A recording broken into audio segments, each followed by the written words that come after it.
Lei nº 9.784, de 29 de janeiro de 1999. Regula o processo administrativo no âmbito da Administração Pública Federal. O Presidente da República faço saber que o Congresso Nacional decreta e eu sanciono a seguinte lei. Capítulo 1º. Das Disposições Gerais. Artigo 1º. Esta lei estabelece normas básicas sobre o processo administrativo no âmbito da administração federal direta e indireta, visando, em especial, a proteção dos direitos dos administrados e ao melhor cumprimento dos fins da administração. Parágrafo 1º. Os preceitos desta lei também se aplicam aos órgãos dos poderes legislativo e judiciário da União, quando no desempenho de função administrativa.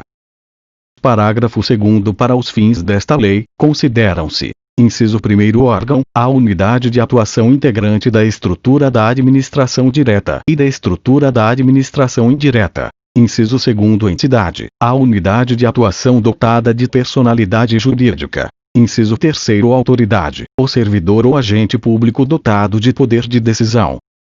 Artigo 2º. A administração pública obedecerá, dentre outros, aos princípios da legalidade, finalidade, motivação, razoabilidade, proporcionalidade, moralidade, ampla defesa, contraditório, segurança jurídica, interesse público e eficiência.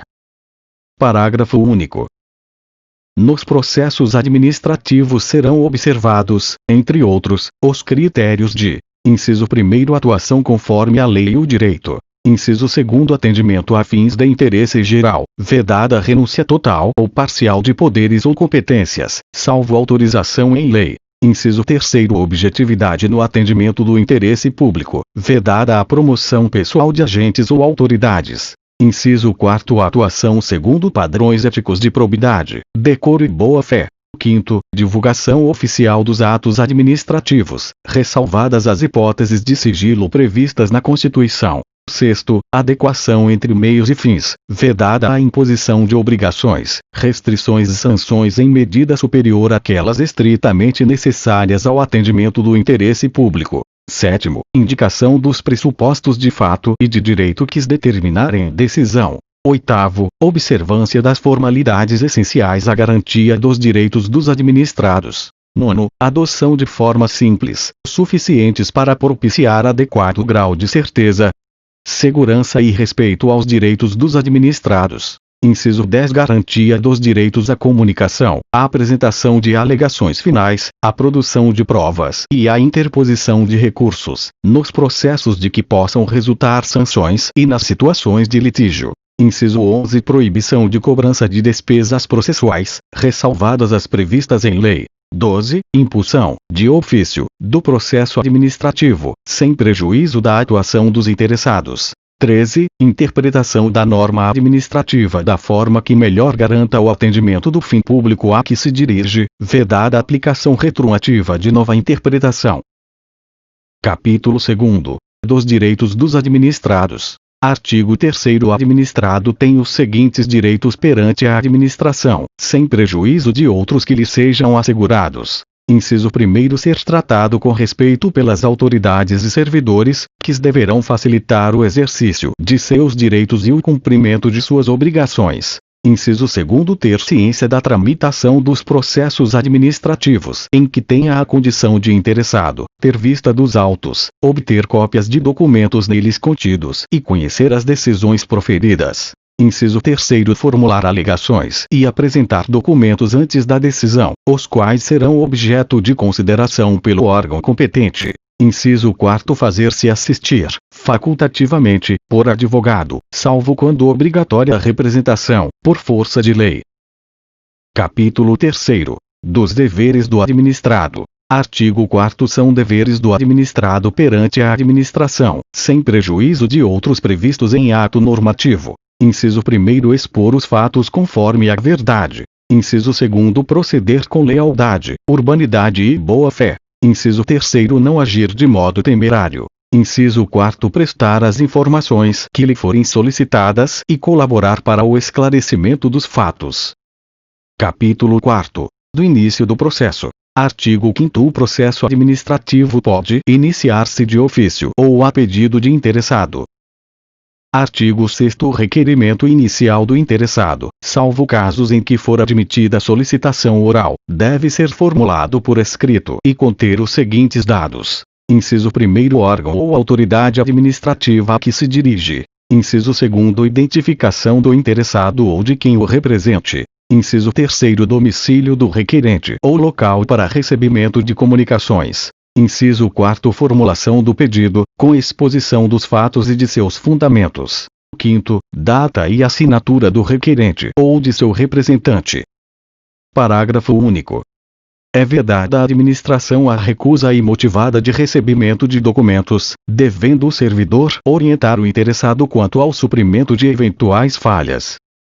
Artigo 7º. Os órgãos e entidades administrativas deverão elaborar modelos ou formulários padronizados para assuntos que importem pretensões equivalentes. Artigo 8º. Quando os pedidos de uma pluralidade de interessados tiverem conteúdo e fundamentos idênticos, poderão ser formulados em um único requerimento, salvo preceito legal em contrário. Capítulo 5º. Dos interessados. Artigo 9º. São legitimados como interessados no processo administrativo. Inciso 1º. Pessoas físicas ou jurídicas que o iniciem como titulares de direitos ou interesses individuais ou no exercício do direito de representação. Inciso 2º. Aqueles que, sem terem iniciado o processo, têm direitos ou interesses que possam ser afetados pela decisão a ser adotada. Inciso 3º. As organizações e associações representativas, no tocante a direitos e interesses coletivos. Inciso 4º. As pessoas ou as associações legalmente constituídas quanto a direitos ou interesses difusos. Artigo 10. São capazes, para fins de processo administrativo, os maiores de 18 anos, ressalvada a previsão especial em ato normativo próprio. Capítulo 6º. Da competência. Artigo 11. A competência é irrenunciável e se exerce pelos órgãos administrativos a que foi atribuída como própria, salvo os casos de delegação e avocação legalmente admitidos. Artigo 12. Um órgão administrativo e seu titular poderão, se não houver impedimento legal, delegar parte da sua competência a outros órgãos ou titulares, ainda que esses não lhes sejam hierarquicamente subordinados, quando for conveniente, em razão de circunstâncias de índole técnica, social, econômica, jurídica ou territorial. Parágrafo único. O disposto no caput deste artigo aplica-se à delegação de competência dos órgãos colegiados aos respectivos presidentes. Artigo 13. Não podem ser objeto de delegação. Inciso 1º. A edição de atos de caráter normativo. Inciso 2º. A decisão de recursos administrativos. Inciso 3º. As matérias de competência exclusiva do órgão ou autoridade. Artigo 14. O ato de delegação e sua revogação deverão ser publicados no meio oficial. Parágrafo 1º. O ato de delegação especificará as matérias e poderes transferidos, os limites da atuação do delegado, a duração e os objetivos da delegação e o recurso cabível, podendo conter ressalva de exercício da atribuição delegada. Parágrafo 2º. O ato de delegação é revogável a qualquer tempo pela autoridade delegante. Parágrafo 3º. As decisões adotadas por delegação devem mencionar explicitamente esta qualidade e considerar-se-ão editadas pelo delegado. Artigo 15. Será permitida, em caráter excepcional e por motivos relevantes devidamente justificados, a avocação temporária de competência atribuída a órgão hierarquicamente inferior. Artigo 16. Os órgãos e entidades administrativas divulgarão publicamente os locais das respectivas sedes e, quando conveniente, a unidade fundacional competente em matéria de interesse especial. Artigo 17. Inexistindo competência legal específica, o processo administrativo deverá ser iniciado perante a autoridade de menor grau hierárquico para decidir. Capítulo 7º. Dos impedimentos e da suspeição. Artigo 18. É impedido de atuar em processo administrativo o servidor ou autoridade que, inciso 1º, tenha interesse direto ou indireto na matéria, Inciso 2º tenha participado ou venha a participar como perito, testemunha ou representante, ou se tais situações ocorrem quanto ao cônjuge, companheiro ou parente e afins até o 3º grau. Inciso 3º esteja litigando judicial ou administrativamente com o interessado ou respectivo cônjuge ou companheiro. Artigo 19. A autoridade ou servidor que incorrer em impedimento deve comunicar o fato à autoridade competente, abstendo-se de atuar. Parágrafo único. A omissão do dever de comunicar o impedimento constitui falta grave, para efeitos disciplinares. Artigo 20. Pode ser arguida a suspeição de autoridade ou servidor que tenha amizade íntima ou inimizade notória com algum dos interessados ou com os respectivos cônjuges, companheiros, parentes e afins até o 3º grau. Artigo 21. O indeferimento de alegação de suspeição poderá ser objeto de recurso, sem efeito suspensivo. Capítulo 8º. Da forma, tempo e lugar dos atos do processo. Artigo 22. Os atos do processo administrativo não dependem de forma determinada senão quando a lei expressamente a exigir. Parágrafo 1º. Os atos do processo devem ser produzidos por escrito, em vernáculo, com a data e o local de sua realização e a assinatura da autoridade responsável. Parágrafo 2º. Salvo imposição legal, o reconhecimento de firma somente será exigido quando houver dúvida de autenticidade. Parágrafo 3º. A autenticação de documentos exigidos em cópia poderá ser feita pelo órgão administrativo. Parágrafo 4º. O processo deverá ter suas páginas numeradas sequencialmente e rubricadas. Artigo 23. Os atos do processo devem realizar-se em dias úteis, no horário normal de funcionamento da repartição na qual tramitar o processo. Parágrafo único. Serão concluídos depois do horário normal os atos já iniciados, cujo adiamento prejudique o curso regular do procedimento ou cause dano ao interessado ou à administração. Artigo 24.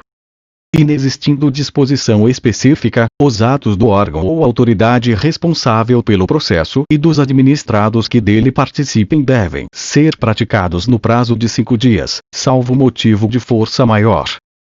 Parágrafo único. O prazo previsto neste artigo pode ser dilatado até o dobro, mediante comprovada justificação. Artigo 25. Os atos do processo devem realizar-se preferencialmente na sede do órgão, cientificando-se o interessado se outro for o local de realização. Capítulo 9. Da comunicação dos atos. Artigo 26. O órgão competente perante o qual tramita o processo administrativo determinará a intimação do interessado para a ciência de decisão ou a efetivação de diligências. Parágrafo 1º. A intimação deverá conter: inciso 1º, identificação do intimado e nome do órgão ou entidade administrativa. Inciso 2º, finalidade da intimação. Inciso 3º, data, hora e local em que deve comparecer. Inciso 4º, se o intimado deve comparecer pessoalmente, ou fazer-se representar. 5º, informação da continuidade do processo independentemente do seu comparecimento. 6º, indicação dos fatos e fundamentos legais pertinentes. Parágrafo 2º. A intimação observará a antecedência mínima de 3 dias úteis quanto à data de comparecimento. Parágrafo 3º. A intimação pode ser efetuada por ciência no processo, por via postal com aviso de recebimento, por telegrama ou outro meio que assegure a certeza da ciência do interessado. Parágrafo 4º. No caso de interessados indeterminados, desconhecidos ou com domicílio indefinido, a intimação deve ser efetuada por meio de publicação oficial. Parágrafo 5º. As intimações serão nulas quando feitas sem observância das prescrições legais, mas o comparecimento do administrado supre sua falta ou irregularidade. Artigo 27. O desatendimento da intimação não importa o reconhecimento da verdade dos fatos, nem a renúncia a direito pelo administrado. Parágrafo único. No prosseguimento do processo, será garantido o direito de ampla defesa ao interessado. Artigo 28. devem ser objeto de intimação os atos do processo que resultem para o interessado em imposição de deveres, ônus, sanções ou restrição ao exercício de direitos e atividades e os atos de outra natureza, de seu interesse. Capítulo 10. Da instrução. Artigo 29. As atividades da instrução destinadas a averiguar e comprovar os dados necessários à tomada de decisão realizam-se de ofício ou mediante impulsão do órgão responsável pelo processo, sem prejuízo do direito dos interessados de propor atuações probatórias. Parágrafo 1º. O órgão competente para a instrução fará constar dos autos os dados necessários à decisão do processo. Parágrafo 2º. Os atos de instrução que exijam a atuação dos interessados devem realizar-se do modo menos oneroso para estes. Artigo 30. São inadmissíveis no processo administrativo as provas obtidas por meios ilícitos. Artigo 31. Quando a matéria do processo envolver assunto de interesse geral, o órgão competente poderá, mediante despacho motivado, abrir período de consulta pública para manifestação de terceiros, antes da decisão do pedido, se não houver prejuízo para a parte interessada. Parágrafo 1º. A abertura da consulta pública será objeto de divulgação pelos meios oficiais, a fim de que pessoas físicas ou jurídicas possam examinar os autos, fixando-se prazo para oferecimento de alegações escritas. Parágrafo 2º. Comparecimento à consulta pública não confere, por si, a condição de interessado do processo, mas confere o direito de obter da administração resposta fundamentada, que poderá ser comum a todas as alegações substancialmente iguais. Artigo 32. Antes da tomada de decisão, a juízo da autoridade, diante da relevância da questão, poderá ser realizada a audiência pública para debate sobre a matéria do processo. Artigo 33. Os órgãos e entidades administrativas, em matéria relevante, poderão estabelecer outros meios de participação de administrados, diretamente ou por meio de organizações e associações legalmente reconhecidas. Artigo 34. Os resultados da consulta e audiência pública e de outros meios de participação de administrados deverão ser apresentados com a indicação do procedimento adotado. Artigo 35. Quando necessária a instrução do processo, a audiência de outros órgãos ou entidades administrativas poderá ser realizada em reunião conjunta, com a participação de titulares ou representantes dos órgãos competentes, lavrando-se a respectiva ata, a ser juntada aos autos. Artigo 36. Cabe ao interessado a prova dos fatos que tenha alegado, sem prejuízo do dever atribuído ao órgão competente para a instrução e do disposto no artigo 37 desta lei. Artigo 37. Quando o interessado declarar que fatos e dados estão registrados em documentos existentes na própria administração responsável pelo processo ou em outro órgão administrativo, o órgão competente para a instrução proverá, de ofício, a obtenção dos documentos ou das respectivas cópias. Artigo 38. O interessado poderá, na fase instrutória e antes da tomada da decisão, juntar documentos e pareceres, requerer diligências e perícias, bem como aduzir alegações referentes à matéria objeto do processo. Parágrafo 1º. Os elementos probatórios deverão ser considerados na motivação do relatório e da decisão. Parágrafo 2º. Somente poderão ser recusadas, mediante decisão fundamentada, as provas propostas pelos interessados quando sejam ilícitas, impertinentes, desnecessárias ou protelatórias. Artigo 39. Quando for necessária a prestação de informações ou a apresentação de provas pelos interessados ou terceiros, serão expedidas intimações para esse fim, mencionando-se data, prazo, forma e condições de atendimento. Parágrafo único. Não sendo atendida a intimação, poderá o órgão competente, se entender relevante a matéria, suprir de ofício a omissão, não se eximindo de proferir a decisão. Artigo 40. Quando dados, atuações ou documentos solicitados ao interessado forem necessários à apreciação de pedido formulado, ou não atendimento no prazo fixado pela administração para a respectiva apresentação, implicará arquivamento do processo. Artigo 41. Os interessados serão intimados de prova ou diligência ordenada, com antecedência mínima de 3 dias úteis, mencionando-se data, hora e local de realização. Artigo 42. Quando deva ser obrigatoriamente ouvido um órgão consultivo, o parecer deverá ser emitido no prazo máximo de 15 dias, salvo norma especial ou comprovada a necessidade de maior prazo. Parágrafo 1º. Se um parecer obrigatório e vinculante deixar de ser emitido no prazo fixado, o processo não terá seguimento até a respectiva apresentação, responsabilizando-se quem der causa ao atraso. Parágrafo 2º. Se um parecer obrigatório e não vinculante deixar de ser emitido no prazo fixado, o processo poderá ter prosseguimento e ser decidido com sua dispensa, sem prejuízo da responsabilidade de quem se omitiu no atendimento. Artigo 43. Quando por disposição de ato normativo devam ser previamente obtidos laudos técnicos de órgãos administrativos e esses não cumprirem o encargo no prazo assinalado, o órgão responsável pela instrução deverá solicitar laudo técnico de outro órgão dotado de qualificação e capacidade técnica equivalentes. Artigo 44. Encerrada a instrução, o interessado terá o direito de manifestar-se no prazo máximo de 10 dias, salvo se outro prazo for legalmente fixado. Artigo 45. Em caso de risco iminente, a administração pública poderá motivadamente adotar providências acauteladoras sem a prévia manifestação do interessado. Artigo 46. Os interessados têm direito à vista do processo e a obter certidões ou cópias reprográficas dos dados e documentos que o integram, ressalvados os dados e documentos de terceiros protegidos por sigilo ou pelo direito à privacidade, à honra e à imagem. Artigo 47. O órgão de instrução que não for competente para emitir a decisão final elaborará relatório indicando o pedido inicial, o conteúdo das fases do procedimento e formulará proposta de decisão, objetivamente justificada, encaminhando o processo à autoridade competente. Capítulo 11. Do dever de decidir. Artigo 48.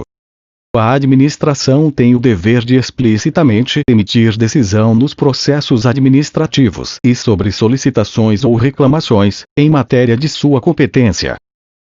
Artigo 49. Concluída a instrução de processo administrativo, a administração tem o prazo de até 30 dias para decidir, salvo prorrogação por igual período expressamente motivada. Capítulo 12. Da motivação. Artigo 50.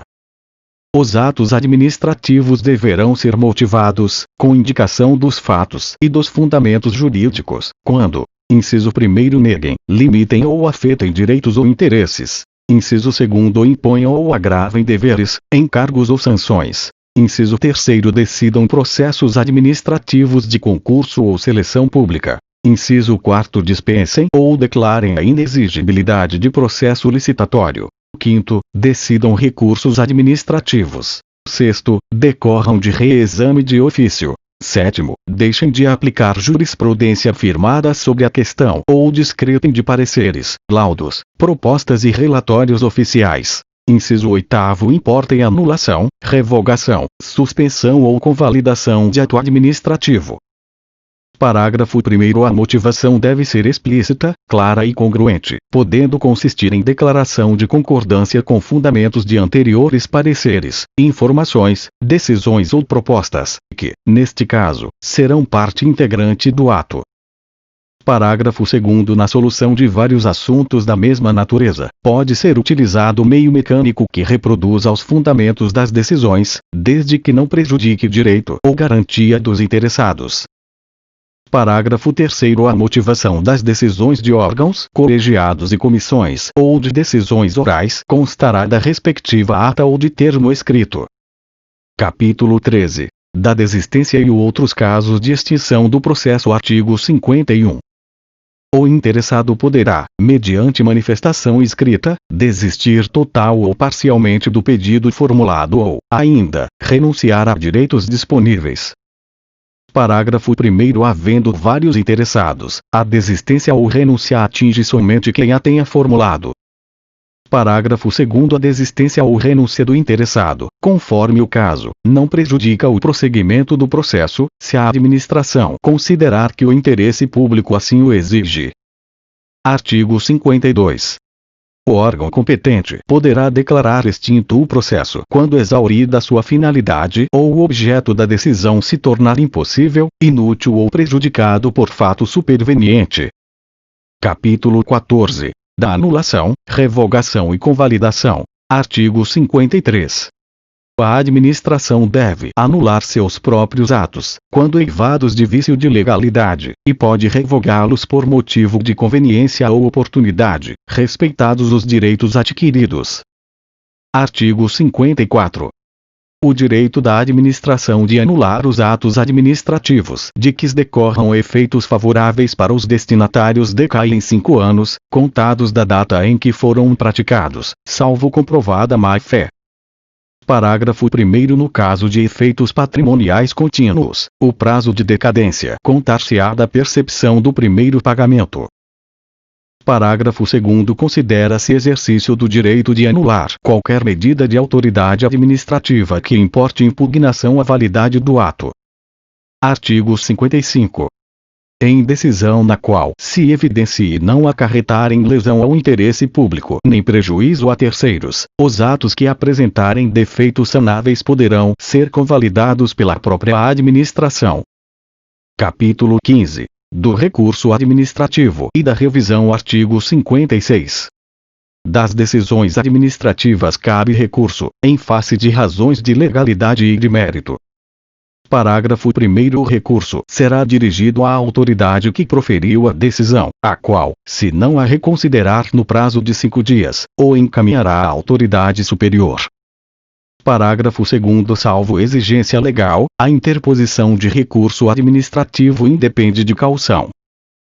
Parágrafo 3º. Se o recorrente alegar que a decisão administrativa contrária a enunciado da súmula vinculante, caberá à autoridade prolatora da decisão impugnada, se não a reconsiderar, explicitar, antes de encaminhar o recurso à autoridade superior, as razões da aplicabilidade ou inaplicabilidade da súmula, conforme o caso. Incluído pela Lei nº 11.417, de 2006. Vigência. Artigo 57. O recurso administrativo tramitará no máximo por 3 instâncias administrativas, salvo disposição legal diversa. Artigo 58. Tem legitimidade para interpor recurso administrativo. Inciso 1º. Os titulares de direitos e interesses que forem parte no processo. Inciso 2º. Aqueles cujos direitos ou interesses forem indiretamente afetados pela decisão recorrida. Inciso 3º. As organizações e associações representativas, no tocante a direitos e interesses coletivos. Inciso 4º. Os cidadãos ou associações, quanto a direitos ou interesses difusos. Artigo 59. Salvo disposição legal específica, é de 10 dias o prazo para a interposição de recurso administrativo, contado a partir da ciência ou divulgação oficial da decisão recorrida. Parágrafo 1º. Quando a lei não fixar prazo diferente, o recurso administrativo deverá ser decidido no prazo máximo de 30 dias, a partir do recebimento dos autos pelo órgão competente. Parágrafo 2º. O prazo mencionado no parágrafo anterior poderá ser prorrogado por igual período, ante justificativa explícita. Artigo 60. O recurso interpõe-se por meio de requerimento no qual o recorrente deverá expor os fundamentos do pedido de reexame, podendo juntar os documentos que julgar convenientes. Artigo 61. Salvo disposição legal em contrário, o recurso não tem efeito suspensivo. Parágrafo único.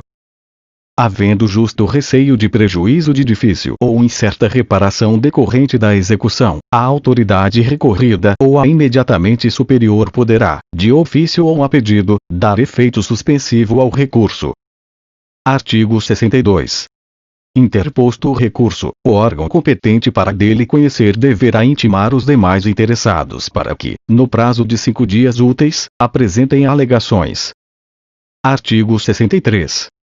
O recurso não será conhecido quando interposto, Inciso 1º fora do prazo. Inciso 2º perante órgão incompetente. Inciso 3º por quem não seja legitimado. Inciso 4º após exaurida a esfera administrativa. Parágrafo 1º na hipótese do inciso 2º, será indicada ao recorrente a autoridade competente, sendo-lhe devolvido prazo para recurso. Parágrafo 2º não conhecimento do recurso não impede a administração de rever de ofício o ato ilegal, desde que não ocorrida a preclusão administrativa. Artigo 64. O órgão competente para decidir o recurso poderá confirmar, modificar, anular ou revogar, total ou parcialmente, a decisão recorrida, se a matéria for de sua competência. Parágrafo único. Se da aplicação do disposto neste artigo puder decorrer gravame à situação do recorrente, este deverá ser cientificado para que formule suas alegações antes da decisão. Artigo 64-A. Se o recorrente alegar violação de enunciado da súmula vinculante, o órgão competente para decidir o recurso explicitará as razões da aplicabilidade ou inaplicabilidade da súmula, conforme o caso. Incluído pela Lei nº 11.417, de 2006. Vigência. Artigo 64-B. Acolhida pelo Supremo Tribunal Federal a reclamação fundada em violação de enunciado da súmula vinculante, dá-se à ciência à autoridade prolatora e ao órgão competente para o julgamento do recurso, que deverão adequar as futuras decisões administrativas em casos semelhantes, sob pena de responsabilização pessoal nas esferas civil, administrativa e penal. Incluído pela Lei nº 11.417, de 2006. Vigência. Artigo 65.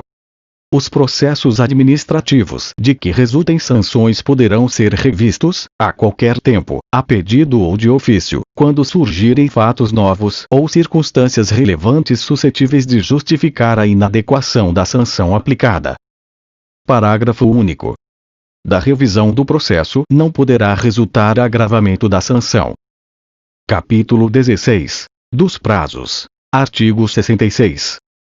Os prazos começam a correr a partir da data da cientificação oficial, excluindo-se da contagem o dia do começo e incluindo-se o do vencimento. Parágrafo 1º considera-se prorrogado o prazo até o primeiro dia útil seguinte, se o vencimento cair em dia em que não houver expediente ou este for encerrado antes da hora normal. Parágrafo 2º os prazos expressos em dias contam-se de modo contínuo. Parágrafo 3º os prazos fixados em meses ou anos contam-se de data a data. Se no mês do vencimento não houver o dia equivalente àquele do início do prazo, tem-se como termo o último dia do mês. Artigo 67. Salvo motivo de força maior devidamente comprovado, os prazos processuais não se suspendem.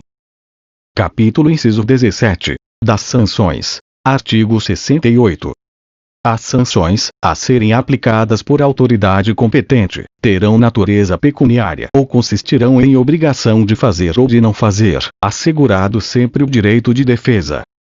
Capítulo inciso 18. Das disposições finais. Artigo 69.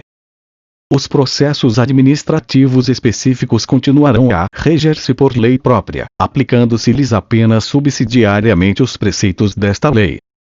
Artigo 69-A. Terão prioridade na tramitação, em qualquer órgão ou instância, os procedimentos administrativos em que figure como parte ou interessado, incluído pela Lei nº 12.008, de 2009. Inciso 1º pessoa com idade igual ou superior a 60 anos, incluído pela Lei nº 12.008, de 2009. Inciso 2º pessoa portadora de deficiência, física ou mental, incluído pela Lei nº 12.008, de 2009. Inciso 3º vetado, incluído pela Lei nº 12.008, de 2009. Inciso 4. Pessoa portadora de tuberculose ativa, esclerose múltipla, neoplasia maligna, hanseníase, paralisia irreversível incapacitante, cardiopatia grave, doença de Parkinson, espondiloartrose anquilosante, nefropatia grave, hepatopatia grave, estados avançados da doença de Paget, osteite deformante, contaminação por radiação, síndrome de imunodeficiência adquirida, ou outra doença grave, com base em conclusão da medicina especializada, mesmo que a doença tenha sido contraída após o início do processo. Incluído pela Lei nº 12.008, de 2009. Parágrafo 1º. A pessoa interessada na obtenção do benefício, juntando prova de sua condição, deverá requerê-lo à autoridade administrativa competente, que determinará as providências a serem cumpridas. Incluído pela Lei nº 12.008, de 2009. Parágrafo 2º. Deferida a prioridade, os autos receberão identificação própria que evidencie o regime de tramitação prioritária.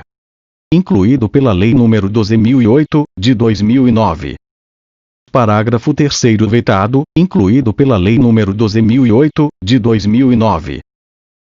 Parágrafo 4º. Vetado. Artigo 70. Esta lei entra em vigor na data de sua publicação.